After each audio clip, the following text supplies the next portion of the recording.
Biography of Sheikh Al-Islam Ibn Taymiyyah. Was he suffering from the ruling political system?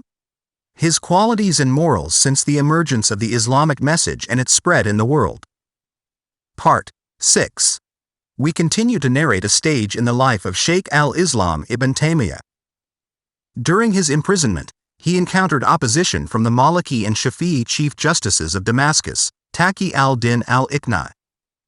He remained in prison for over 2 years and ignored the Sultan's prohibition by continuing to deliver fatwas. During his incarceration, Ibn Taymiyyah wrote 3 works which are extant: Kitab Ma'rif al-Wusul, Raf al-Malam, and Kitab al-Rad ala al-Iqna, the response to al-Iqna. The last book was an attack on Taqi al-Din al-Iqna and explained his views on saints, wali. When the Mongols invaded Syria in 1300, he was among those who called for a jihad against them, and he ruled that even though they had recently converted to Islam, they should be considered unbelievers. He went to Egypt in order to acquire support for his cause, and while he was there, he got embroiled in religious political disputes. Ibn Taymiyyah's enemies accused him of advocating anthropomorphism, a view that was objectionable to the teachings of the Ash'ari school of Islamic theology, and in 1306, he was imprisoned for more than a year. Upon his release, he condemned popular Sufi practices, and he also condemned the influence of Ibn Arabi, d. 1240, causing him to earn the enmity of leading Sufi sheikhs in Egypt and causing him to serve another prison sentence. In 1310, he was released by the Egyptian Sultan. In 1313, the Sultan allowed Ibn Taymiyyah to return to Damascus, where he worked as a teacher and a jurist.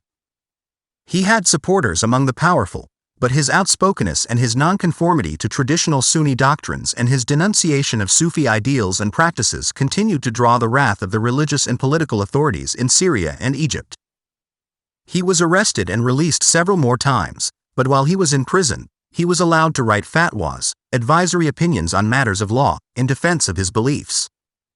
Despite the controversy that surrounded him, Ibn Taymiyyah's influence grew, and it spread from Hanbali circles to members of other Sunni legal schools and Sufi groups. Among his foremost students were Ibn Kathir, d. 1373, a leading medieval historian and a Quran commentator, and Ibn Qayyim al-Jawziyah, d. 1350, a prominent Hanbali jurist and a theologian who helped spread his teacher's influence after his teacher's death in 1328. Ibn Taymiyyah died while he was a prisoner in the citadel of Damascus, and he was buried in the city's Sufi cemetery. He fell ill in early September 1328 and died at the age of 65, on September 26 of that year, whilst in prison at the citadel of Damascus.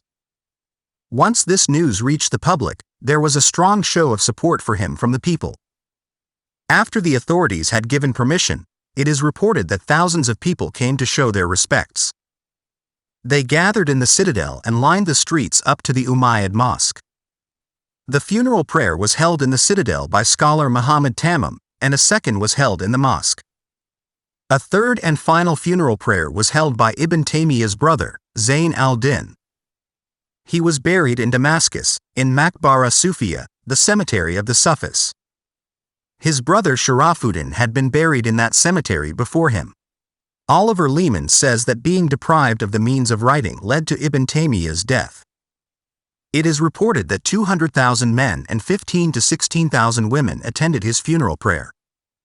Ibn Kathir says that in the history of Islam, only the funeral of Ahmad ibn Hanbal received a larger attendance. This is also mentioned by Ibn Abd al-Hadi. Katerina Bori says that, in the Islamic tradition, wider popular attendance at funerals was a mark of public reverence, a demonstration of the deceased's rectitude, and a sign of divine approbation. Ibn Taymiyyah is said to have spent a lifetime objecting to tomb veneration, only to cast a more powerful posthumous spell than any of his Sufi contemporaries. On his death, his personal effects were in such demand that bidders for his lice-killing camphor necklace pushed its price up to 150 dirhams, and his skullcap fetched a full 500.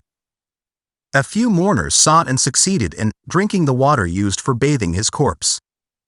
His tomb received pilgrims and sightseers for 600 years. His resting place is now in the parking lot of a maternity ward, though as of 2009 its headstone was broken, according to author Sadakat Kadri. Several of Ibn Taymiyyah's students became notable scholars in their own right. His students came from different backgrounds and belonged to various different schools of thought.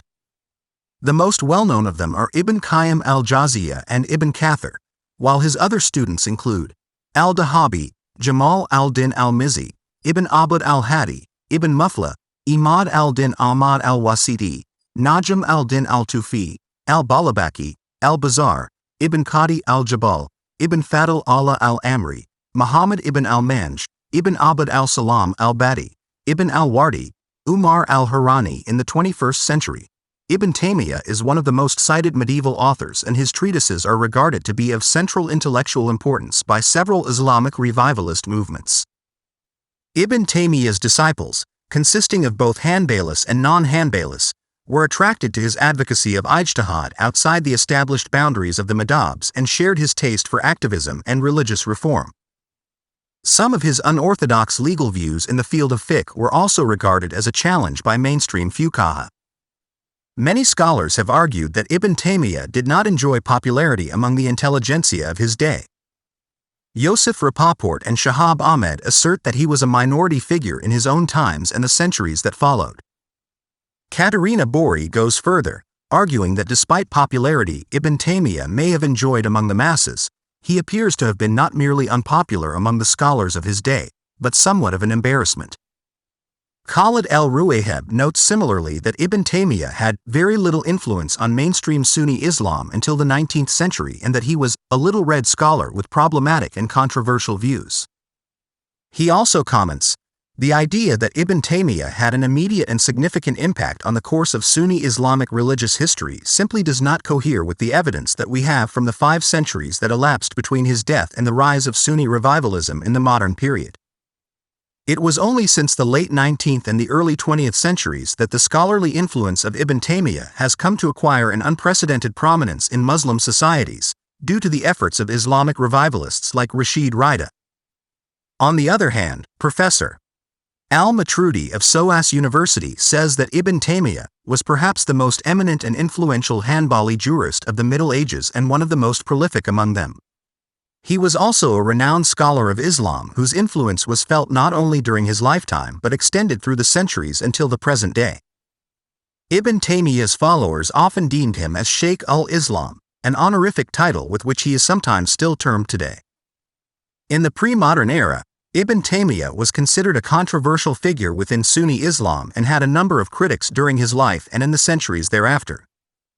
The Shafi'i scholar Ibn Hajar al-Haytami stated that, "Make sure you do not listen to what is in the books of Ibn Taymiyyah and his student Ibn Qayyim al-Jawziyyah and other such people who have taken their own whim as their God, and who have been led astray by God, and whose hearts and ears have been sealed, and whose eyes have been covered by him. May God forsake the one who follows them, and purify the earth of their likes." He also stated that, "Ibn Taymiyyah is a servant whom God has forsaken, led astray, made blind and deaf, and degraded." Such is the explicit verdict of the leading scholars who have exposed the rottenness of his ways and the errors of his statements. Taqi al-Din al-Hizni condemned Ibn Taymiyyah in even stronger terms by referring to him as the heretic from Haran, and similarly, Munawi considered Ibn Taymiyyah to be an innovator though not an unbeliever. Taqi al-Din al-Subki criticized Ibn Taymiyyah for contradicting the consensus of the Muslims by his anthropomorphism, by his claims that accidents exist in God, by suggesting that God was speaking in time, and by his belief in the eternity of the world. Ibn Battuta, d. 771,369, famously wrote a work questioning Ibn Taymiyyah's mental state. The possibility of psychological abnormalities notwithstanding, Ibn Taymiyyah's personality, by multiple accounts, was fiery and oftentimes unpredictable. The historian al-Makrizi said, regarding the rift between the Sunni Ash'aris and Ibn Taymiyyah, people are divided into 2 factions over the question of Ibn Taymiyyah, for until the present, the latter has retained admirers and disciples in Syria and Egypt. Both his supporters and rivals grew to respect Ibn Taymiyyah because he was uncompromising in his views. Dahabi's views towards Ibn Taymiyyah were ambivalent. His praise of Ibn Taymiyyah is invariably qualified with criticism and misgivings, and he considered him to be both a brilliant sheikh and also cocky and impetuous. The Hanafi Maturidi scholar, Ala al-Din al-Bukhari, said that anyone that gives Ibn Taymiyyah the title Sheikh al-Islam is a disbeliever. Despite the prevalent condemnations of Ibn Taymiyyah outside Hanbali school during the pre-modern period, many prominent non-Hanbali scholars such as Ibrahim al-Qurani, d.1690, Shah Wali Allah al-Dilawi, d. 1762, Mehmet Burgiwi, d. 1573, Ibn al-Amir al-Sanani, d. 1768, Muhammad al-Shawkani, d. 1834, etc. would come to the defense of Ibn Taymiyyah and advocate his ideas during this era. In the 18th century, influential South Asian Islamic scholar and revivalist Shah Waliullah Dehlawi would become the most prominent advocate of the doctrines of Ibn Taymiyyah and profoundly transformed the religious thought in South Asia.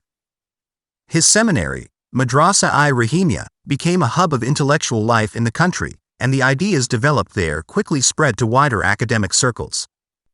Making a powerful defense of Ibn Taymiyyah and his doctrines, Shah Waliullah wrote, "Our assessment of Ibn Taymiyyah after full investigation is that he was a scholar of the Book of God, and had full command over its etymological and juristic implications.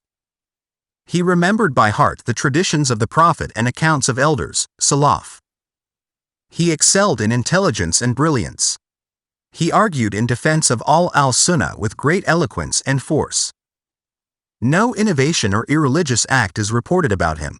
There is not a single matter on which he is without his defense based on the Quran and the Sunnah. So it is difficult to find a man in the whole world who possesses the qualities of Ibn Taymiyyah. No one can come anywhere near him in the force of his speech and writing.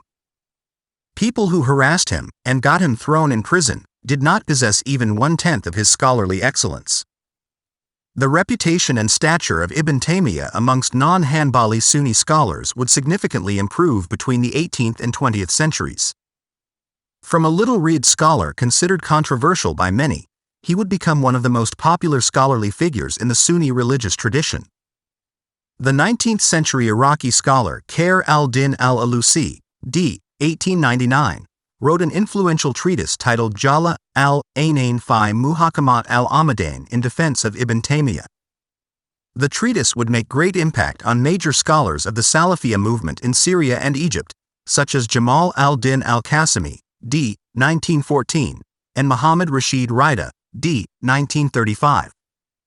Praising Ibn Taymiyyah as a central and heroic Islamic figure of the classical era, Rashid Rida wrote, "After the power of the Ash'aris reigned supreme in the Middle Ages, al-Quran al-Wusta, and the al-Hadith and the followers of the Salaf were weakened. There appeared in the 8th century, 14th century AD, the great Mujaddid, Sheikh Al-Islam Ahmad Taqi al-Din Ibn Taymiyyah, whose like has not been seen in mastery of both the traditional and rational sciences and in the power of argument. Egypt and India have revived his books and the books of his student Ibn Qayyim al-Jawziyyah, after a time when they were only available in Najd. Now, they have spread to both East and West, and will become the main support of the Muslims of the earth." Ibn Taymiyyah's works served as an inspiration for later Muslim scholars and historical figures, who have been regarded as his admirers or disciples. In the contemporary world, he may be considered at the root of Wahhabism, the Sanusi order and other later reformist movements. Ibn Taymiyyah has been noted to have influenced Rashid Rida, Abul Lamadudi, Sayyid Qutbi, Hassan al-Banna, Abdullah Azzam, and Osama bin Laden. The terrorist organization Islamic State in Iraq and the Levant used a fatwa of Ibn Taymiyyah to justify the burning alive of Jordanian pilot Mu'ath al-Kasaba. After the Iranian Revolution, conservative Sunni ulema robustly championed Ibn Taymiyyah's anti-Shia polemics across the Islamic world since the 1980s, and vast majority of Sunni intellectual circles adopted Ibn Taymiyyah's rhetoric against Shi'ism. Ibn Taymiyyah's appeals to the precedents of the Quran and the Sunnah over the authority of the madhab system has inspired a wide range of Islamic reform movements over the last few centuries, and especially the Salafiyya reform movement that differ from other Sunnis who adhere to the 4 legal schools of fiqh, jurisprudence. These include the 17th century Qadizadeli movement, 18th century Wahhabi movement, as well as the Islamic reformist movement of Ibn al-Amir al-Sanani, d. 1768, and Muhammad al-Shawkani, d. 1834, in Yemen. In the 19th century, Taymiyyah tradition would expand across the Islamic world, influencing the Al-Hadith movement in South Asia and the Salafiyya movement in Iraq, Syria, and Egypt. Ibn Taymiyyah adamantly insisted that his theological doctrines constituted the original creed of the Salaf, as well as that of Abul Hasan al-Ash'ari, the eponym of the Ash'arite school. He also believed that Sharia, Islamic law, was best preserved through the teachings and practices of the Salaf, the earliest 3 generations of Muslims. Modern Islamic revivalist movements salute Ibn Taymiyyah as the architect of Salafism, which symbolizes the concept of reviving the traditions and values of the golden age of the Prophet. For Salafiyya movements across the Islamic world, Ibn Taymiyyah is their exemplar scholar who revived the methodology of the Salaf, and also a social reformer who defiantly stood against foreign occupation. Today, Salafi Muslims constitute the most avid readers and promoters of the works of Ibn Taymiyyah. Various concepts within modern Islamist movements can be attributed to Ibn Taymiyyah.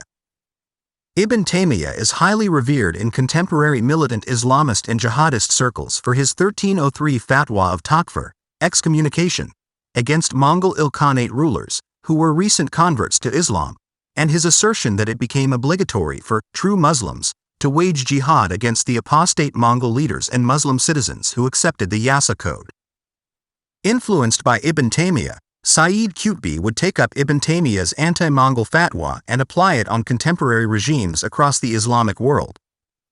Ibn Taymiyyah's other major theological mission was to reassert the primacy of armed jihad in Islamic faith, which played a major role in shaping future militant interpretations of Islam.